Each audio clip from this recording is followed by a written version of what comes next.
Hala, low power mode. Sige, go. Malupad. Hi mga kalikin, ug nami diri sa barangay Lipata ng Laag.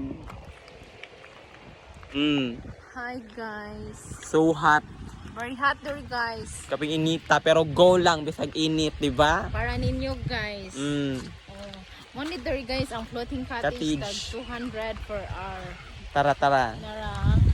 O di ba nindot kayo diri ang dagat guys basta mudako lang. Nya mo ni ang Isla Tilmubo diri. Mora Kato. siya. Ang Isla Tilmubo guys. Oh. Nya nasa mi ko na itong asingan ana yaday. Kanang speedboat para hatod og say ganahan mo koan mo biyahe. Di daw kayo. So ari na mo, pwede mo maligo diri sa barangay Lipata. Oh, pwede ra i-tour mo na mo diri guys. So, Kauban mga mo. kaliking, please like and share share and subscribe to my my channel.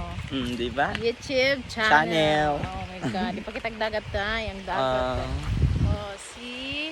Ang floating cottage. Oh, tara, ang floating cottage. Kato. Katong raming layo Kato. Layo jud. Nilot man po di direct mo dako ang dagat. Karon kay hunas siya guys. Low tide. So, Nahunas. Pwede na ta manginhas diri guys.